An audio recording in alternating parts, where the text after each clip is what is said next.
我能赢你，亦会杀你。小子，看好了！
没想到你竟是这般无耻！你用的功法类似于乱神诀，特地勾起我心中杀念。虽然你拼命的克制，但是我只看了一眼便知道，你身上充满了血腥气。你不是个剑客，你这些年做的应该是杀人的勾当。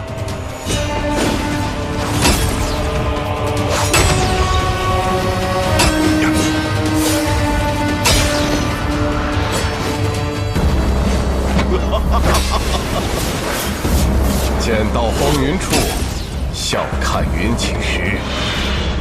小人，道是你父亲寻找的东西，而我只求胜，只有胜者才有资格论道。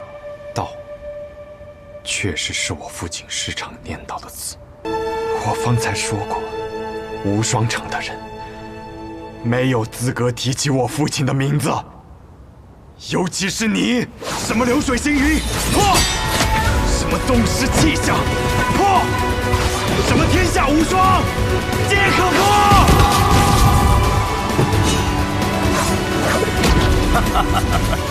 此刻你杀得越凶，你便输得越快。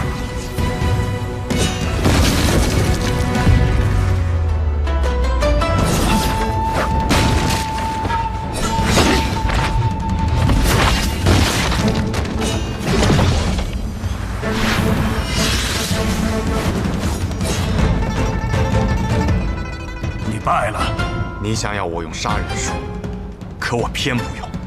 今日我便用剑胜过你。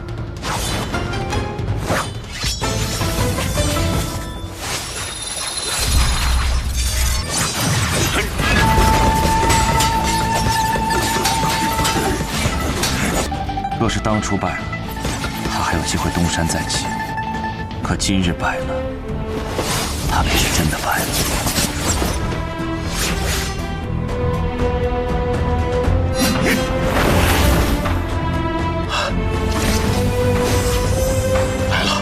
城主最强的一剑，成剑上九天，龙吟落黄泉。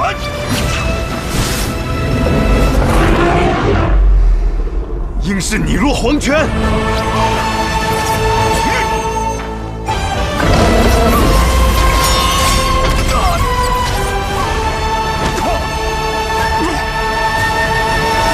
结束了。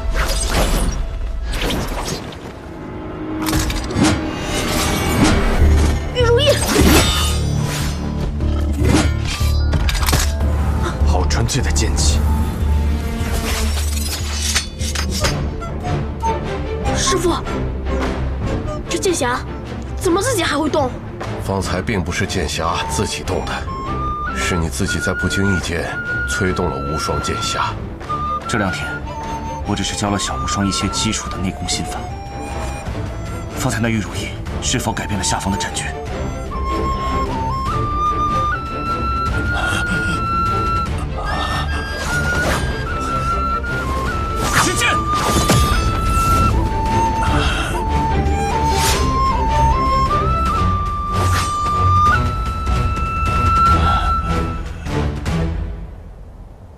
我现在杀气已退，剑势不在，你若此刻对我出剑，我必败无疑。我知道，可我绝不会趁人之危，只希望公子能留我师父一命。留你师父一命？可你师父当年杀尽我无间城所有人的时候，可曾想过留他们一命？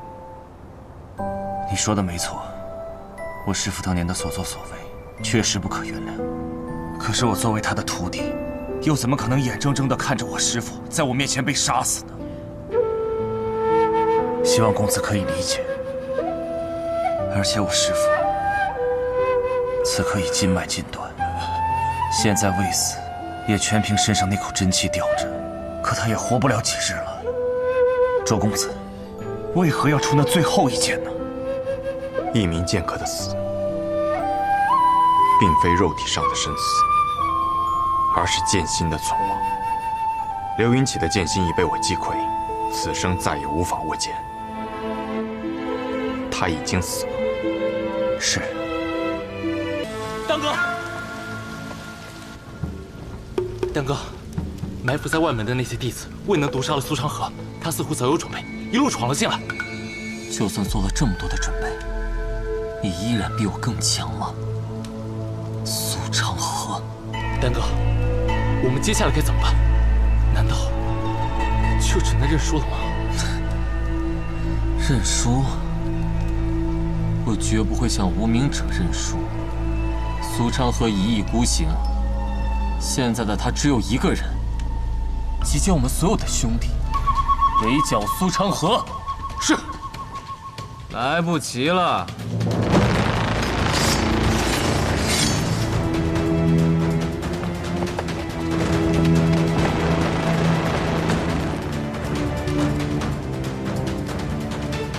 这压根儿半点活路都不打算给我留啊！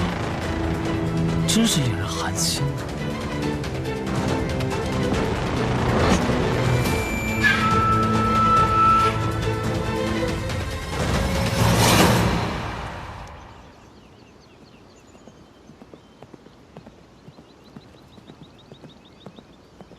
珍珠。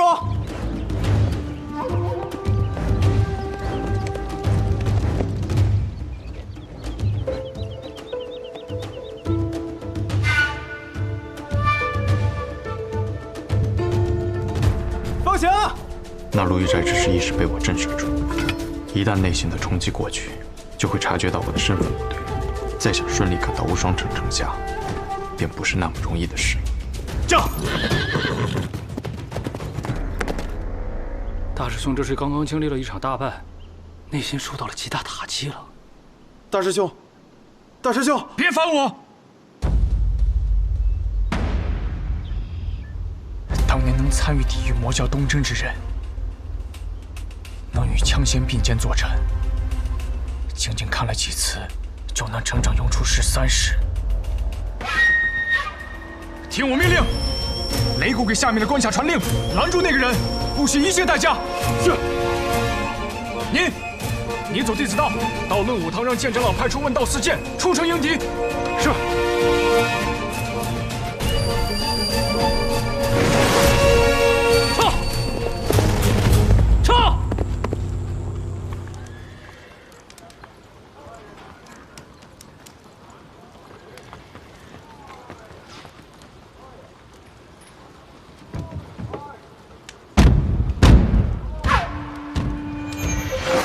那个声音是战鼓声，全部给我退后！你退后，都给我退后！大师兄，只有无双城嫡系弟子可以行走，要比大陆快上1倍的弟子道，还有问道4剑，这阵仗未免有些大吧？大，只恨我的权力只能到这里，不然我会让剑长老亲自出城。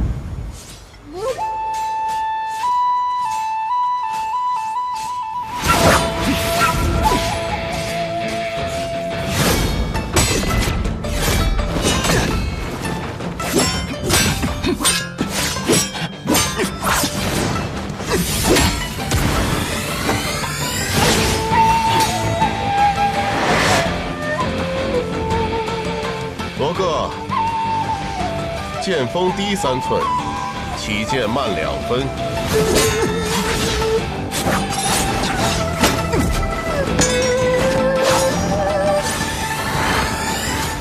多谢剑老师。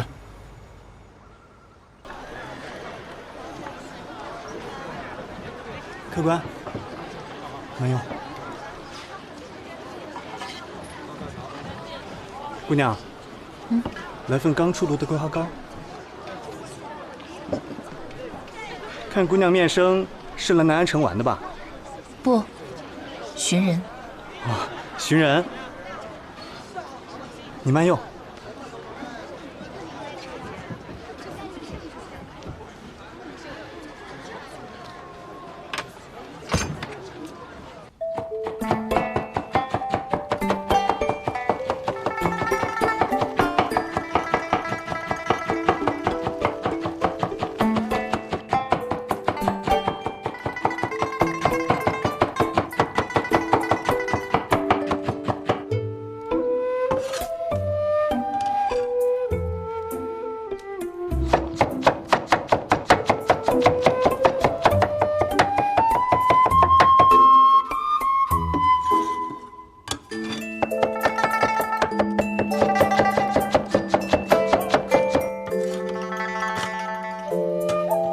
采撷无缺日，烹饪有秘方。做菜如练剑，一窍不开，窍窍不通。所做的东西，自然不可视，不可闻，不可食。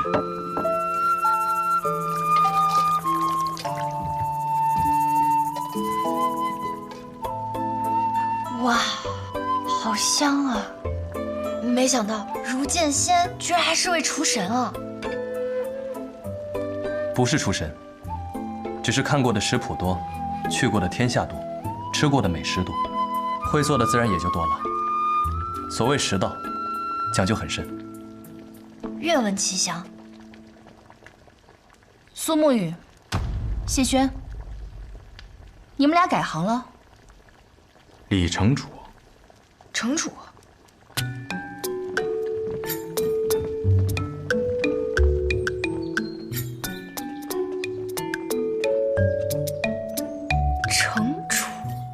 这位姑娘便是雪月城的2城主李寒衣。雪月剑仙，想必你就是当时负责医治暗河大家长的神医了。没想到就这般年轻。你就是那个创出了月西花神剑法，能一剑引来漫山茶花的雪月剑仙。是。你手中的这个就是藏于昆仑山之中，能一剑冻住天边晚霞的人间第一寒剑天马冰河。这剑如何？得看握剑的人如何。我怎么觉得这一幕有点眼熟呢？传说中的月西花尘，该是怎样的人间盛景啊？能否让我一饱眼福？神医，剑仙不会随意出手，他们一出剑，便能引来满城风雪。是。我不会随意出剑的，可是我遇到了你，或许我会随时出剑。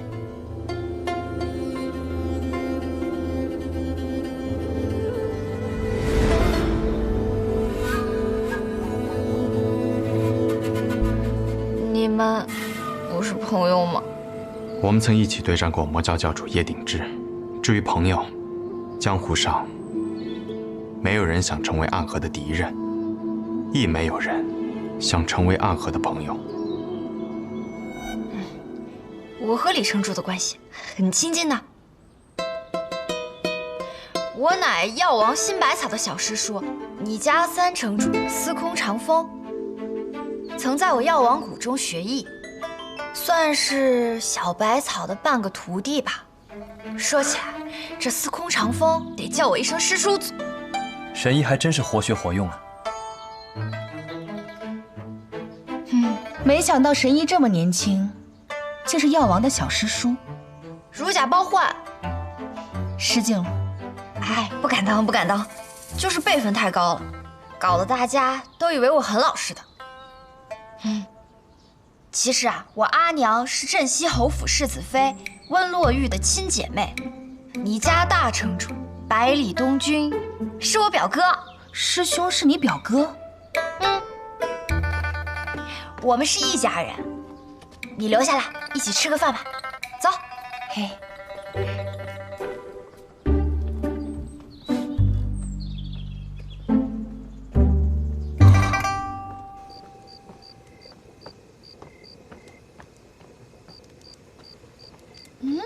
好香啊！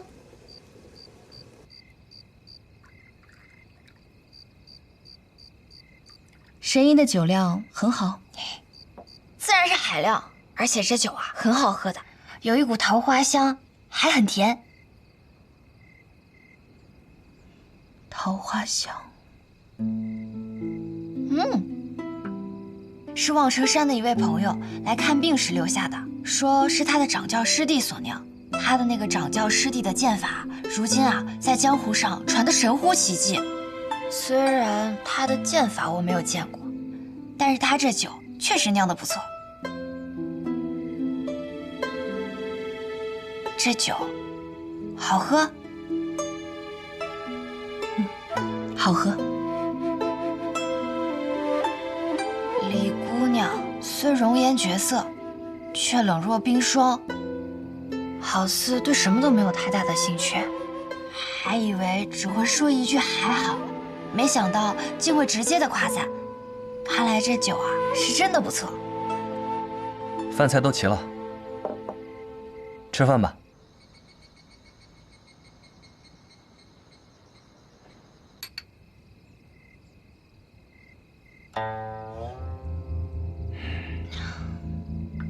我知道李城主为何来此。放心，暗河来南安并无任何目的，只是神医在钱塘的居所被知道了，所以换了南安居住。而我需要神医的医治，便跟着一起来了。那日在九霄城相见，我以为就算不能如你所说解散暗河，但暗河新的大家长会是你来做。可是到了最后，是苏昌河做了暗河大家长，而你却来到了南安城，远离了暗河。这不仅不是苏昌河答应我的结局，还是一个很差很差的结局。是你扶着我，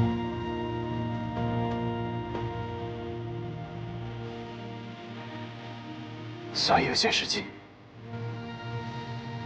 总是要还的。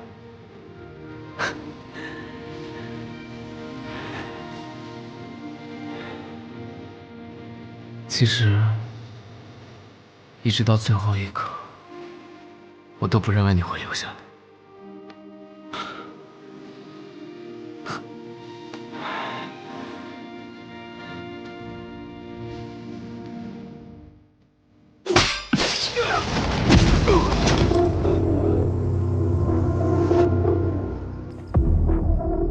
当年，血月城三城主司空长风一枪便破去了百里孤虚大阵，想来是有无上神威啊！我一刀挥下，却只能见面前3尺清净。这一仗打得真是艰难啊！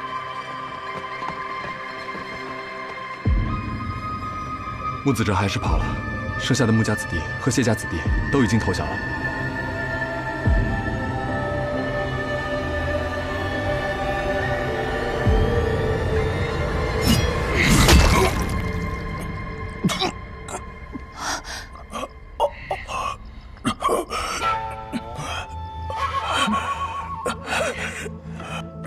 这究竟是怎么回事啊？3家已成过往，新的暗河即将走向彼岸。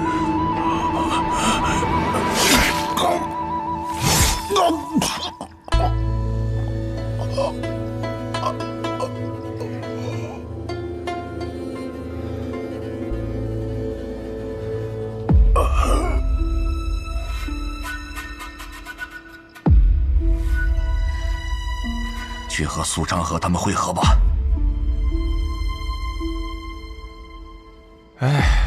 老了，算计银杏这种事，苏长河这个小子还真是算无一策啊！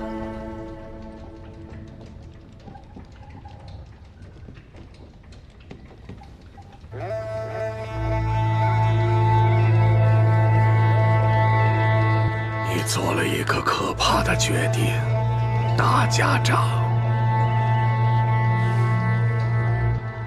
我已经不是大家长了。我信过梦，也信过苏，却从未能走出过这片河。或许这样的变革能够带来新的暗河，能够成为这个天下不一样的那个影子。天真呐，影子就是影子，走不到光明的地方的，那我便看看。只是大家长，无论结局如何，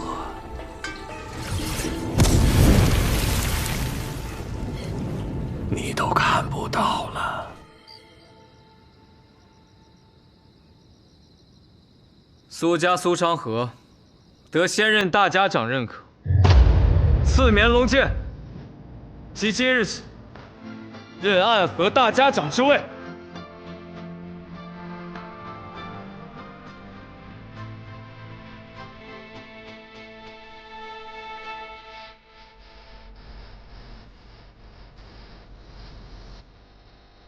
拜见现任大家长苏昌河。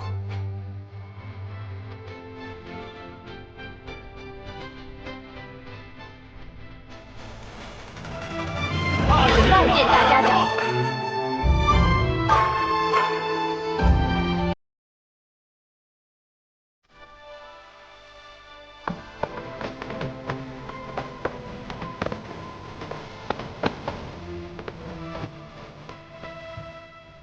朱印首领苏沐雨，谢魁之位，任苏家家主。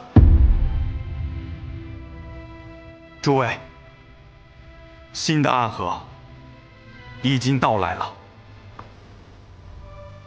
拜见大家长，拜见苏家家主。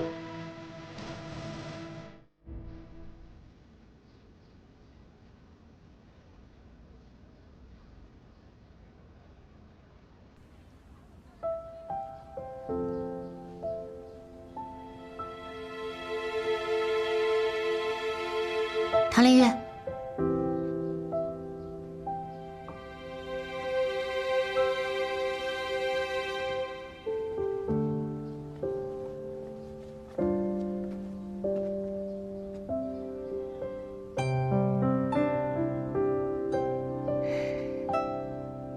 唐连月。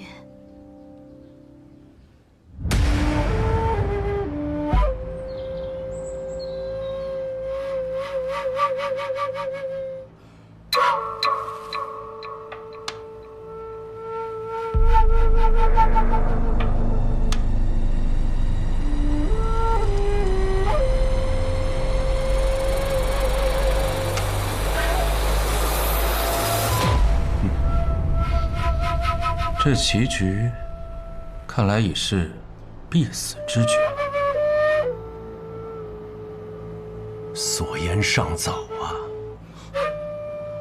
倒是没错，绝境之中，何尝不会出现神之一手呢？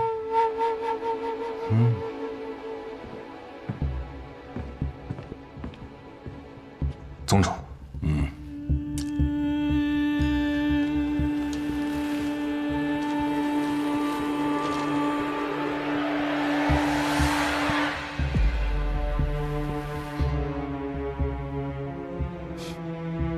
看来，真正和宗主对弈的对手，下出了属于自己的神之一手。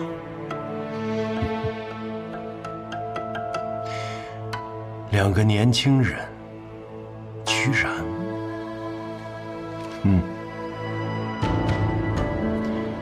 或许这这才是最好的结局。哦，为何这才是最好？因为他们够强。只有真正强大的对手，才是现在的我们所需要的盟友。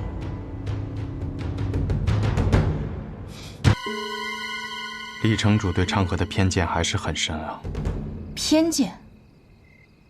谢轩说过，你那位好兄弟，虽不是这世上最恶之人，但一定是这世上最讨人嫌之人。脸皮之厚，世所罕见，千古绝唱。千古绝唱还能如此用？你有点喝多了。这都是他的原话，我只是复述。堂堂雪月剑仙，竟然在背后说别人坏话。更糟糕的是，另一个说我坏话的人，好像也在这儿。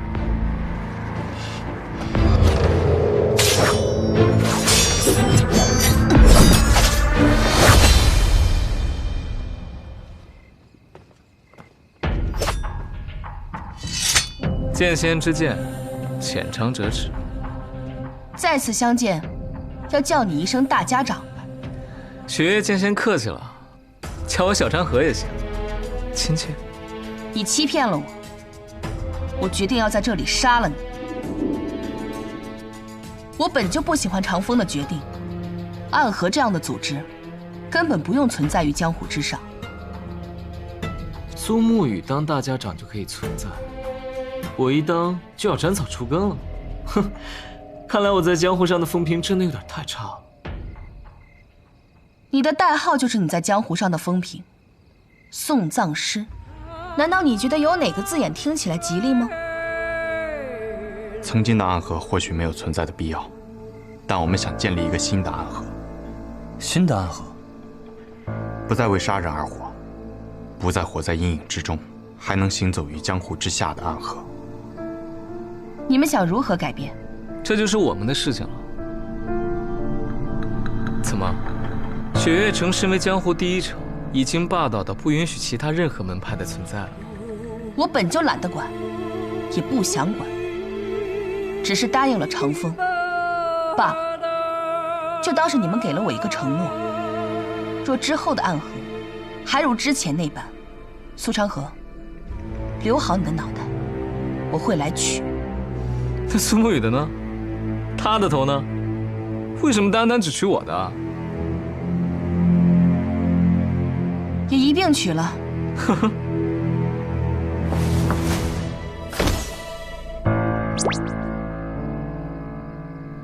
既然你这个死书生已经来了，我也不必在此多留。看到某些人很晦气，有机会再来找你打架。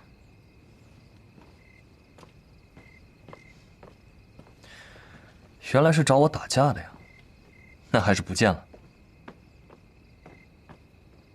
凶婆娘！听闻暗河执散鬼和送葬师是很好的朋友，我一直想不明白，我觉得你和他是完全两条路上的人，但今天看见你们，我想起了书中的一段话，便明白了几分。什么话？隔窗闻漫雪，咫尺若天涯。是说我们两个人虽然相隔很近，但其实相距甚远。不，你们之间的咫尺与天涯，仅在一念之间。希望你们这次的咫尺，能走到最后。饭已经吃完了，酒也饮尽了，他把该说的话也都说了，我也该走了。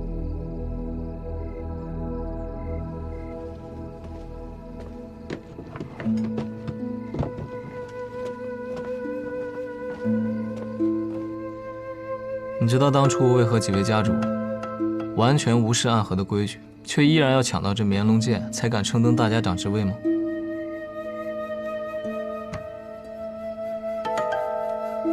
绵龙剑上必有技巧，剑柄之中藏着东西。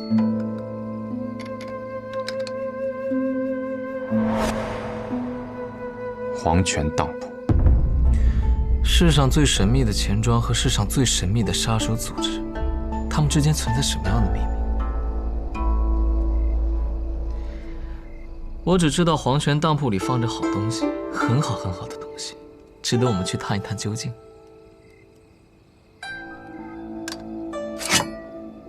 我们要带领暗河到达彼岸，洗脱杀手组织的污名，不再以杀人为生，成立一个立于光明之下的门派。最重要、最初始的东西，你知道是什么吗？什么？是钱啊，苏沐雨。暗河那么多年的钱财都不在筑地，那能在哪儿？自然是这黄泉当铺。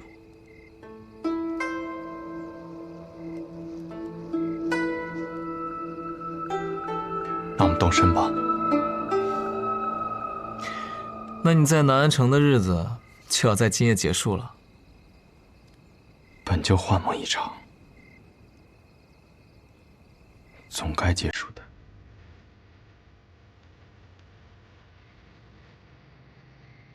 我先将沈夜带回他房间休息。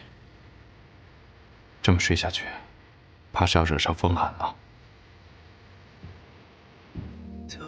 说这江湖多负义。啊不，吓死你！沈夜原来一直在装睡。我本来是睡着了，不过就是有什么臭烘烘的东西突然走进来，我一下子就被熏醒。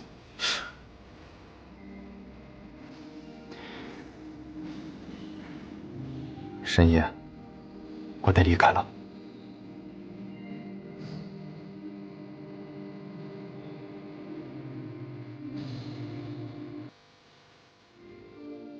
去吧去吧，你本来就还有事未了，这一日早晚是要来的。不过这里可不是一场幻梦，而是你此行的终点。待你功成归来，这件药服还在这里等你。南安城所有漂亮的女子们，也都还在这里等你。山水同济。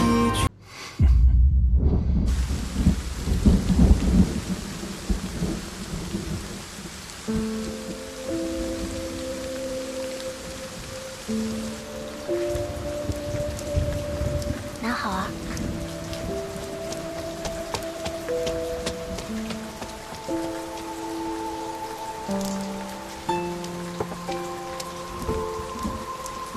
老板您好，我要1斤桂花糕。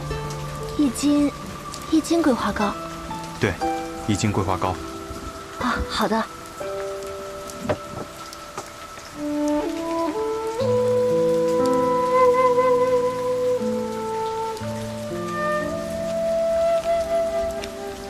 你的桂花糕。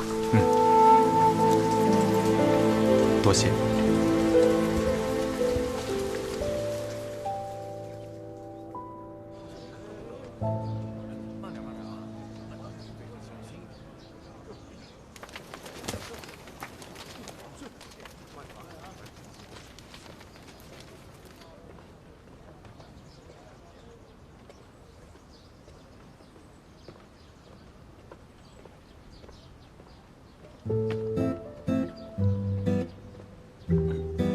沈夜，我回来了。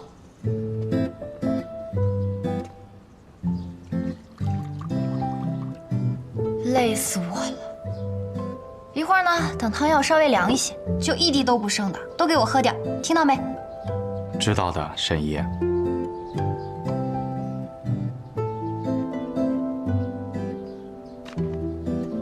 哇，还是热乎的。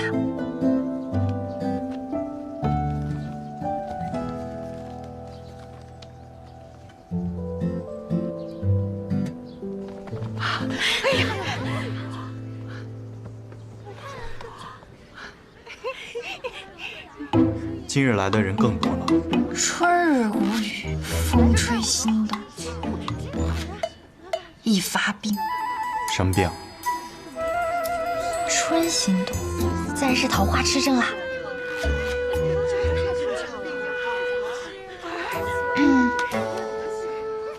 你们要看的人已经来了。我要吃的桂花糕也已经吃到了。什么时候能进去看呢？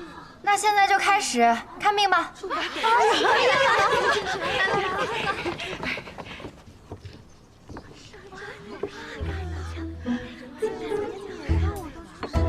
什么病啊？手啊！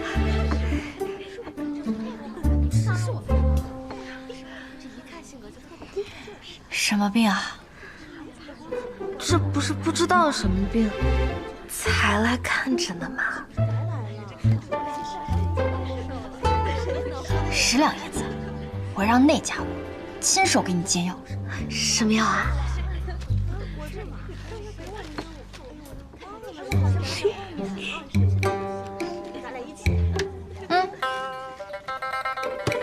？10两银子。1两板蓝根，10两银子。你要是不要，那我就给别人喽。啊，要的要的。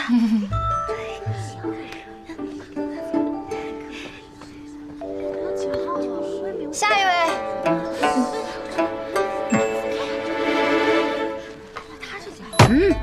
我出100两，让他喂我喝药。100两怎么够？200两。中。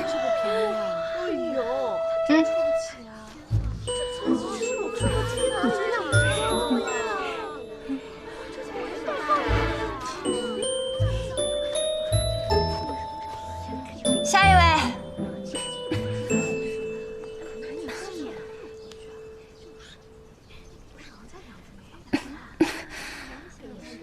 别看了，别看了，你得了很严重的病，你好好看着我和你细说，不然啊，可就活不过这个春日了。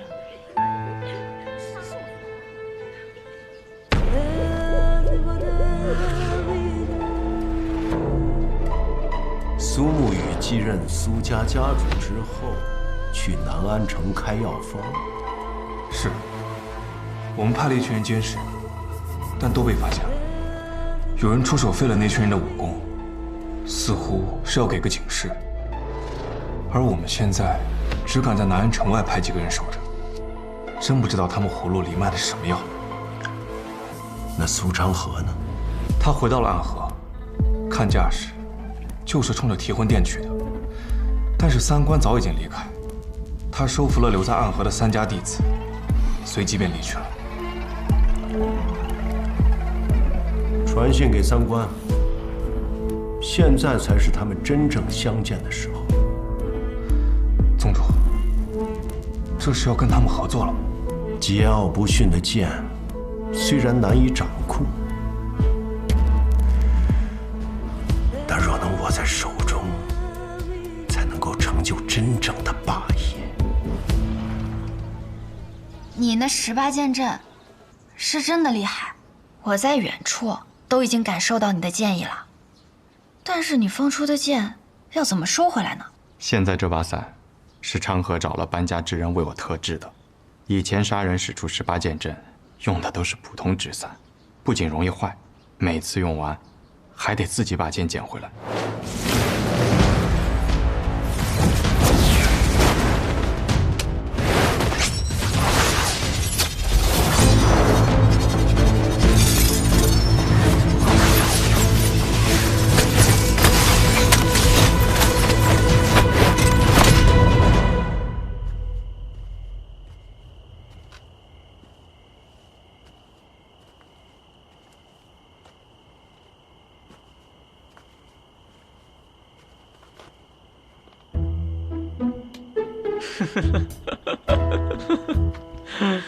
不是我说，你以后若迫不得已用这剑阵去杀人，那岂不是还得从一具具尸体里把剑给拔回来？哼，世间哪有你这样的杀手啊！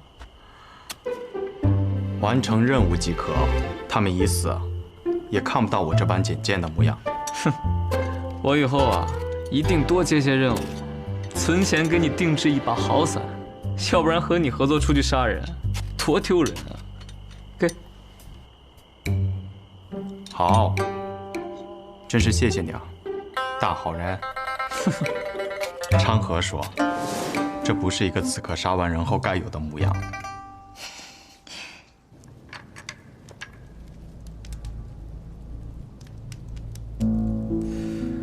这只是一柄剑而已，为什么必须要得到它，才能执掌暗河呢？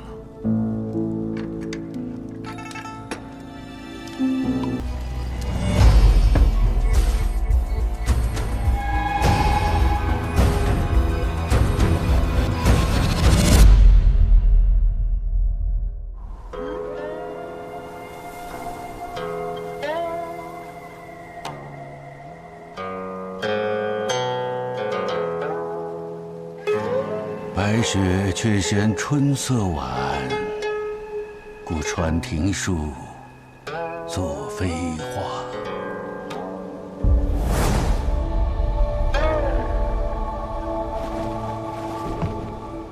本以为这个冬日已经结束了，像我们这个年纪的人呐，每年等待着的便是这冬天赶快结束。可偏偏冬日已逝，又下了一场雪。暗河，天下第一的刺客组织，在朝能杀高官贵胄，在野可灭江湖大派。是非不分，好坏不论，善恶难辨。你执掌这样一个组织30年，应该很累了吧？我已经是个老人了，若不是因为一些执念，我会觉得我身上的血已经冷了。30年前，你我大战一场，不分胜负。我们约定，我要回去执掌暗河，你要辅佐唐老太爷重振唐门，直至30年后再一决雌雄。好。我隐居这寥落城多年，也该活动活动筋骨了。我可一直等着今天呢。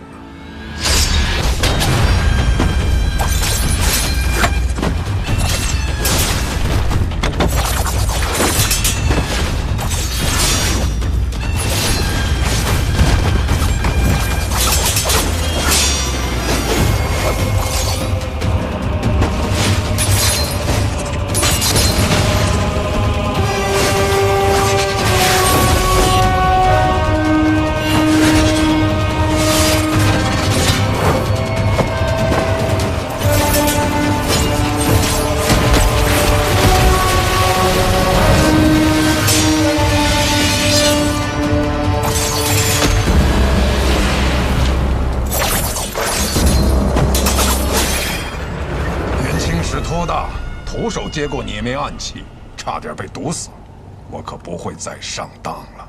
几枚暗器你能接住，那接下来万树飞花，你又如何应对？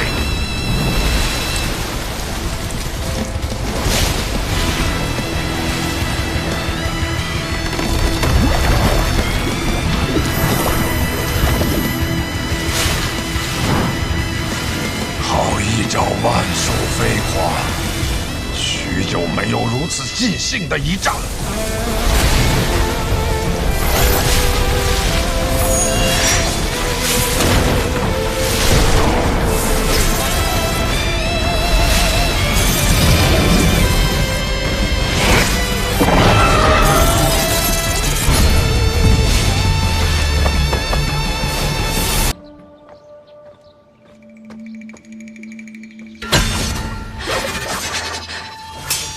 什么？哎呦，抱歉抱歉，一时手滑。来，这个啊是祥宁膏，姑娘呢擦到脸上，不出半个时辰，你那个红痕就会背负如初。有毛病。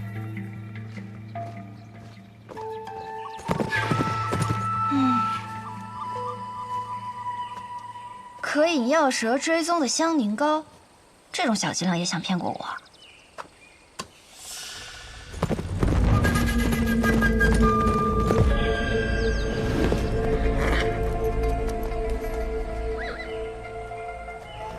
这位姑娘，你是医者？怎么？难道我看起来不像吗？抱歉，无意冒犯。公子，可是要问路？姑娘慧眼，想问姑娘，附近是否有处药庄，名为白鹤？公子是要看病啊？我医术不错，我来看便是啊。家中有人得了重病，点名要找白鹤药庄中的神医。多谢姑娘好意。那你怎知道我不是白鹤药庄中来的呢？莫非姑娘是？那自然是。烦请姑娘速速带我去见你师父。我师父，他暂时来不了这里，但是他和我说过，有贵客来访，从很远很远的地方来，想来就是公子你了吧？他让我先行随你前去。冒犯了，我需要赶时间，还请姑娘上马。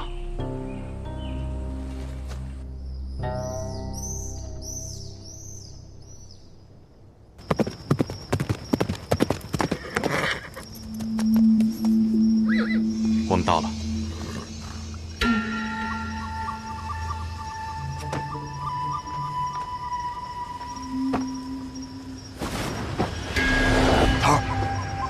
桃儿，你来的正是时候，大家长那边好像出了些问题。神医呢？我这么大一个活人站在你面前，你怎么就看不见呢？这姑娘是神医？不是，那我走了。姑娘莫怪，这是神医弟子，过来帮他师父看一下大家长病情。姑娘，请随我进去。嗯。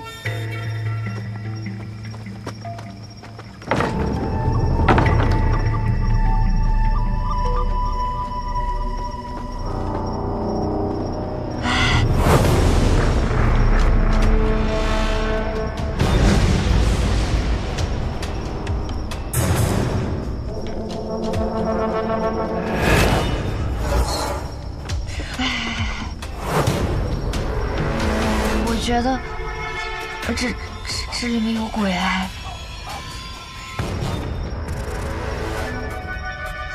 姑娘莫怕。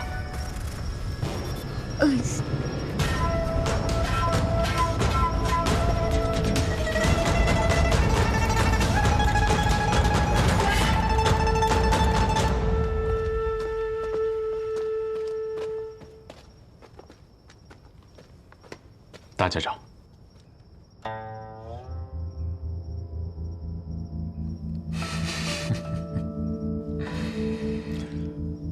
上次我见你的时候，你还是个流着鼻涕的脏孩子。我上一次见大家长时，大家长还是一个随时会准备拔刀的杀神呢。现在也随时准备着拔刀，不过头发白了而已。这手还是血红色的。行了，先诊脉吧，看看现在的大家长还能不能拔出刀来。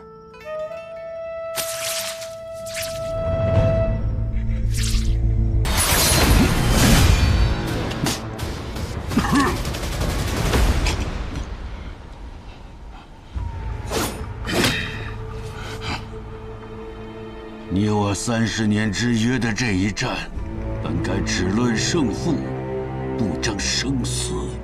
于杀手而言，没有胜负，只有生死。只可惜呀。可惜什么？可惜，方才你那瞬杀一剑，消耗了太多真气。也可惜，你以为自己是执棋者，却没想到，你是别人棋盘上的棋子。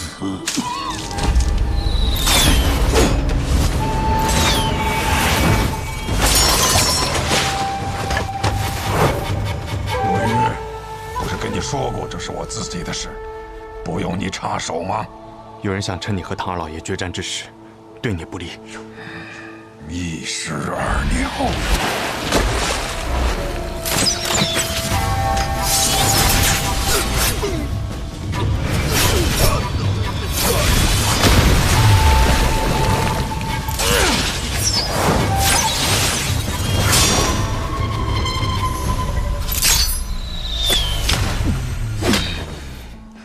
老伙计，你既然在决战之时动了杀心，你也晓得我这个人追求一个公平。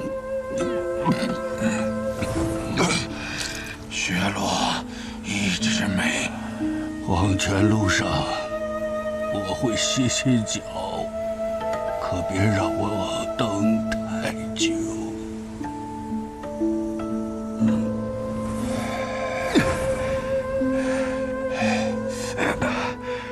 大家长，我们立刻回安河，找我们家最好的药师帮你疗伤。不能回安河。苏、木、谢，你说他们3家等我受伤这个消息，等了多久了？刚才那些暗算我的人，根本就是他们的人。可去钱塘城，我在那里有一个故人，是药王辛百草的小师叔。找到他，他叫白鹤怀。明德11年初春，距离上一次引发江湖浩劫的魔教东征已经过去了3年。如今的江湖平和安宁，少有争斗，而暗河藏身于黑暗之中的最强宗门，由苏、谢、穆3姓组成的刺客组织，却在此时因为3家之首大家长的中毒而即将迎来巨变。这江湖甚至于朝堂之上的短暂平静，也将因此而被打破。穆名策已经重伤，看来我们需要选出新任的大家长了。他本来就已年老，而且越来越不受我们的掌控。那便传信给3家，若大家长身死，谁若能率先夺得绵龙剑，回到提魂殿复命，谁便是新任的大家长。这是要让暗河大乱呢，于大乱之中，才能诞生新的暗河之主。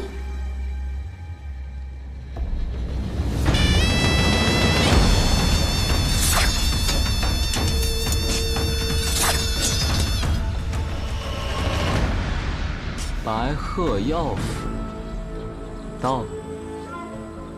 李立谢引江，他们要来这开寻找名医。是啊，大家长身中奇毒，命不久矣。而此处就住着药王的隐居的小师叔。我们苏家老爷子说，希望这个小师叔可以不要出现，或者说，从未存在过。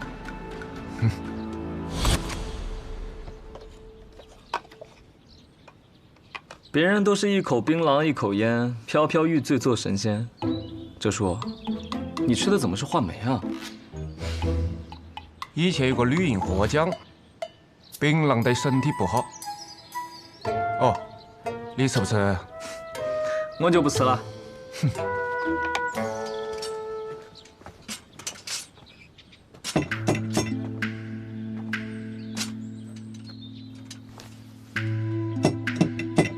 你什么时候变得这么有礼貌了？学苏沐雨啊，杀手临门，有礼有貌。可是这位神医似乎不太给面子啊。许是这位药王师叔年纪太大，耳朵背了，你要考得再响一点。学叔，你这是敲门吗？我看你是要杀人啊！我们不就是来杀人的吗？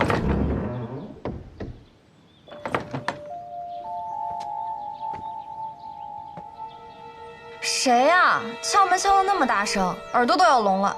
姑娘，敢问你家老先生是否在府上？我家老爷他出门巡诊去了，要不我帮你们去找找他。那便麻烦姑娘了。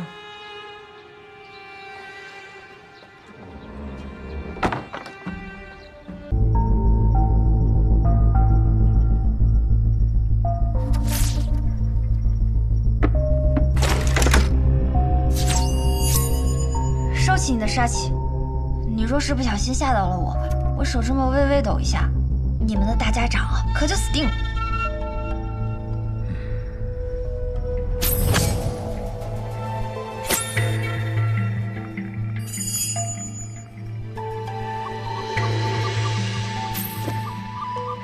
枝梅。没错。你怎么做到还活着的？我的魁替我挡住了那一枝梅，我只种了半朵梅花，还能勉强撑着。这可是唐门唐二老爷的独门奇毒，号称唐门第一，天下第二，仅次于温家家主所创的镜花月。据说除了唐二老爷本人，无人能见。唐二老爷人呢？被我杀了。暗河大家长也亲自接杀人的任务。敢问姑娘，是否能医？我们药王谷的名言便是，只要没死，便可以医。只是，姑娘有何需求，但说无妨。就等你这句话了。医当然可以医啊，只要银子管够。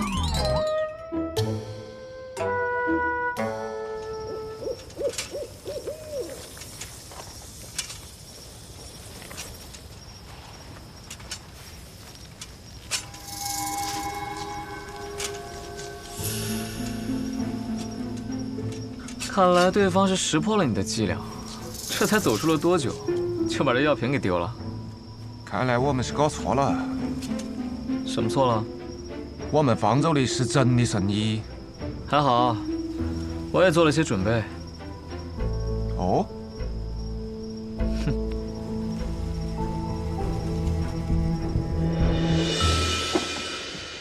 行了，你帮我找个住的地方吧。这来来回回的太麻烦了。不让你师父再来看看了？我师父，他早就入土为安了。你们怎么老想着要他从地底下爬出来啊？什么？药王的小师叔已经死了？沐玉，你错了，你眼前这位就是药王新百草的小师叔，药王谷一脉祖师李宇珍的关门弟子白鹤怀。医者白鹤怀，见过暗河大家长。见过暗河的魁大人。魁大人，我肚子饿了。神医见谅，行走在外，哪有什么珍馐佳肴，只有这个了。无妨，有的吃就不错，总比在药王谷吃我师兄煮的药膳香。你是不是很好奇，我是如何看出来你的身份的？既然神医与大家长是旧识，想必也听说过我们。小时候师父为了哄我好好学医，便给我讲故事。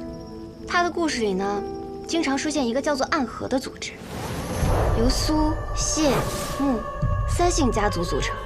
他们的统帅者便称作大家长。大家长座下有直属刺客团朱影。其中最强的12人以地支12校为代号，而他们的统帅者便是魁。今日我见到的这些人，他们以生肖为面，唯你戴血红恶鬼面具，随侍大家长左右。你不是魁，还能是谁？神医对我们的了解，比我想象中更深。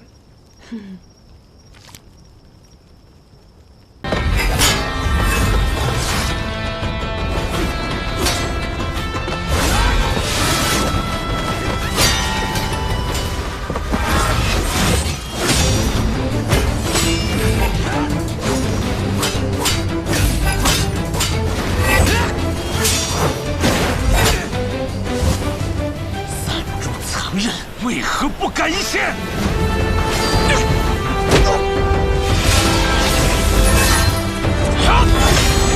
谢家的风武一之刀，不错，死！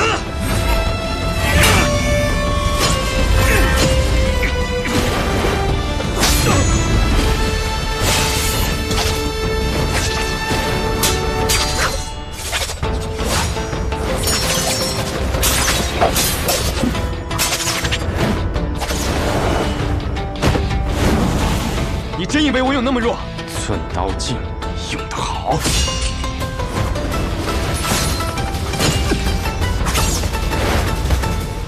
回去告诉你们家老爷子，若及时收手，那么这段时间的事情，大家长可以装作无事发生；若继续这般执迷不悟，就别怪我们朱隐无情了。你今日是打算放过我们？暗河同门，皆是家人。走。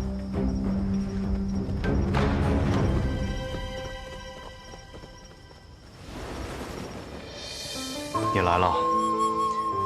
你好像看到我不是很高兴啊，我的魁大人。我知道你迟早会到，却还是希望可以晚一点。老爷子让我给你带句话，你是苏家的嫡子。如今我是魁，人中之魁，我属于暗河，却不属于任何一家。你总是这么正经啊，一点意思都没有。当无名者的时候，每天起早贪黑的练剑，做一个勤勤恳恳的无名者；做刺客的时候，每一个任务完成的妥妥当当，一丝不苟。现在做了魁，还是这么兢兢业业。你的大家长都快死了，你还要强迫着给他陪葬吗？大家长无碍，这样的传言，不该由你说起。他若无碍，又怎么会来找那什么新百草的小师叔？你杀了他，把绵龙剑拿来，你可以拿到你最想要得到的自由。是啊，离开苏家，离开暗河，去你想去的地方，做你想做的事。你知道的，暗河从未有过这样的先例，而我们那位老爷子愿意为我破例。若我拒绝呢？我们姓苏，在苏家生活了这么多，而你身为魁，跟着大家长也不过几年，你跟他的情分能有和苏家的深？我不管你的想法究竟如何，如今我是魁，我的职责便是守护大家长的安危。任何事，任何条件，都必须在这件事的前提下。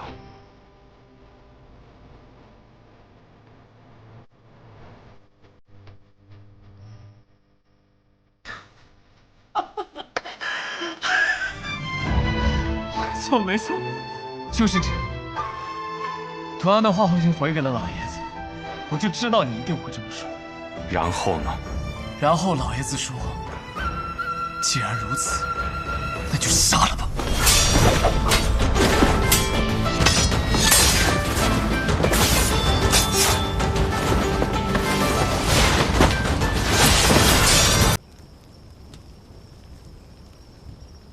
我还知道。每人的魁啊，都是当做现任大家长培养的。这上一任的魁呢，他死了。抱歉，这些隐秘之事无法与神医细说。可是上一任的魁，他是我的父亲，这也不能问吗？神医说笑了。不信算。这人是死是活对你们倒是隐秘，可是你们身份特殊，标识却如此明显，此时就不考虑隐秘了。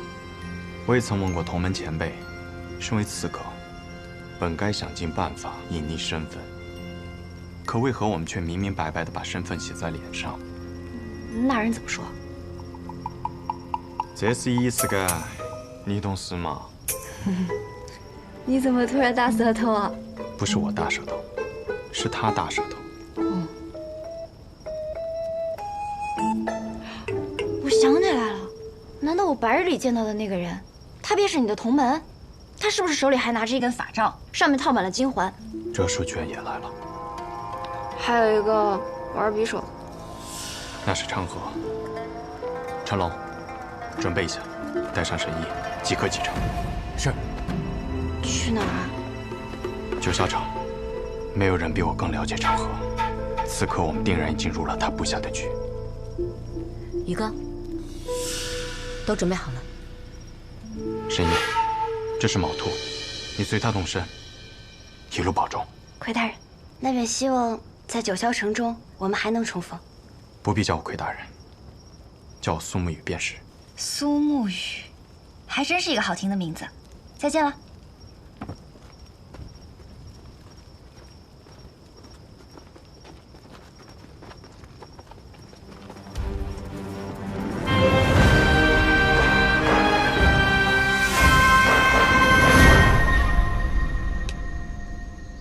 李江的准备就是在这开等啊。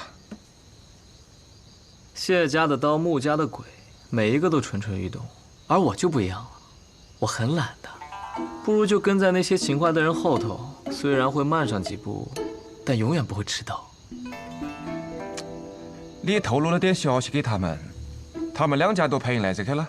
哼，真是个狡诈的小子。老爷子判处你是铁了心要上位啊！唉，最聪明的我和最强的你，这是我曾经暗河第一高手，上一任魁大人。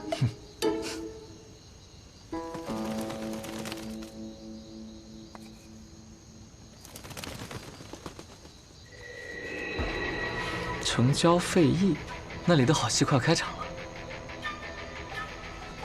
走吧，哲叔，我们苏家那位老爷子该等着急了。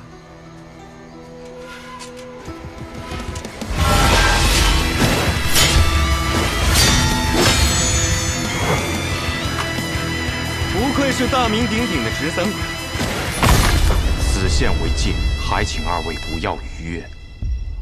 谢家的紫靴鬼和刀阎罗不应该出现在这里。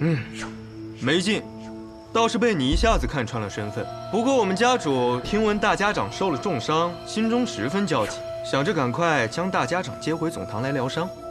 大家长无碍。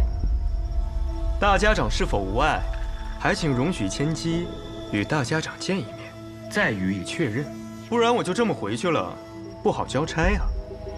你不好交差，与我有何关系？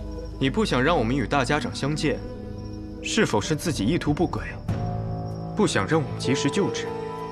是个不错的理由，但这个理由想要成立，只有一种可能：杀了你。没错。